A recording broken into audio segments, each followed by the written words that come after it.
57 kilometres off Cairns, past the point where the coast drops out of sight, there's a reef called Flynn. At the moment, it's June. The water's got a bite to it. Lochie's got hood, gloves, the works. I've got hat, shorts, shirt. Flynn Reef runs from the shallows down to about 27 metres. It's a long spine of hard coral with walls, canyons and swim-throughs cut into its edges. You roll off the back of the boat, the engine noise stops, and everything you came for is on the other side of the surface. I'm Lewis, this is Diving Diaries. Let's see what we can see.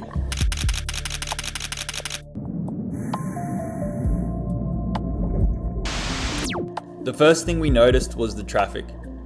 A river of blue phaceolias pouring over the coral, working the water column for plankton. Behind them, the reef itself, staghorn plate and boulder coral, stacked up and then just blue. We then find some butterflyfish, a saddleback butterflyfish, out off the sand.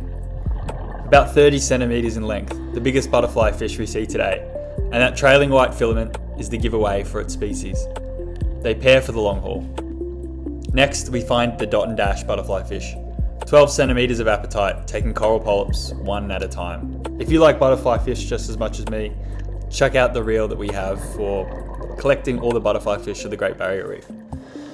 Next up is the Titan triggerfish, biggest of the triggers, and the one you give the most room to when they're nesting. You don't want to be around that guy when they're nesting. They will literally attack you.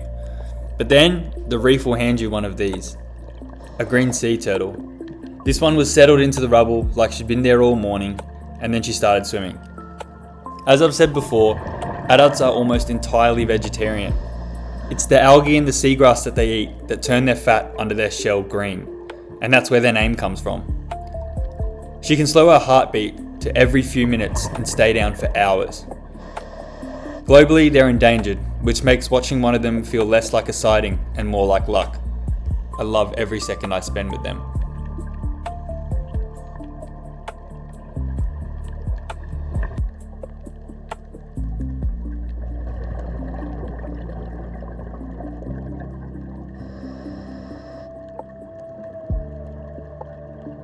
Down in the rubble, a rock cod holding station. Groupers are ambush hunters. No chasing, no wasted effort. They sit and they'll wait, then open their mouths fast enough to pull water and prey in together. Most of the time you swim over the top of one and never know.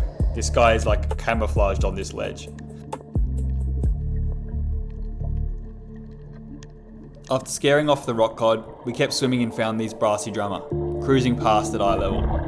These guys are herbivores, just like the turtle. They graze algae off the reef, and a school like this is part of why coral gets room to grow. After that, we find a swim through, and find a big one.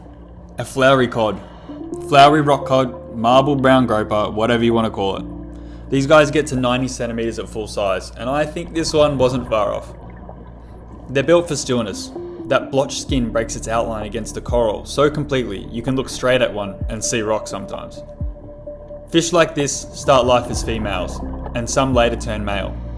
So the biggest cod on the reef are the oldest and the most valuable to the population.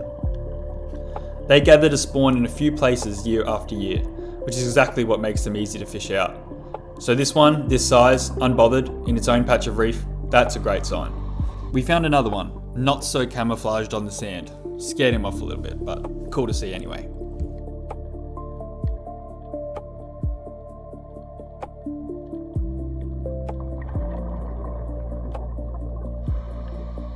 We kept swimming, and then we found a pair of 6-band angelfish working the shallows.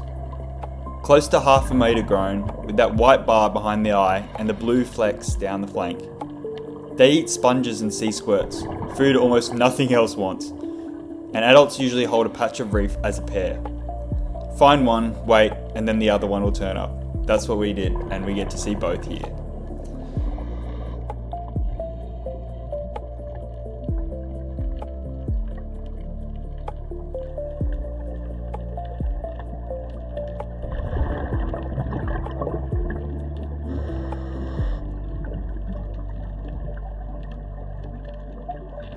Next up, we find a pair of rabbitfish grazing the soft coral. Spotted flank, small mouth, built for algae.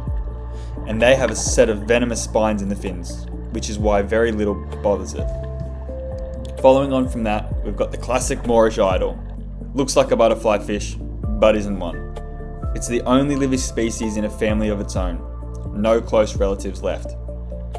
That long white streamer of the dorsal fin is where it gets its name from. Xanklus, sickle. Here we've got the smallest thing on the dive, a nudibranch, a sea slug with no shell, warning you in colour. This would be perfect for a macro photographer, videographer, which is definitely not me. Anyway, to round out our dive here and our last one for the Great Barrier Reef, we have a blue spine unicornfish, horn and all. Nobody's really sure what the horn is actually for though. The business end is the pair of blue blades at the base of the tail, so that was really cool to see. Anyway, the air will run down and then we'll do our safety stop, and Flynn Reef goes back to being 57 kilometers of ocean you can't see from the shore. Hopefully we get to do the same thing next time. Thanks for joining me on another Diving Diaries adventure. This has been our trip to the Great Barrier Reef and the final day of our dives.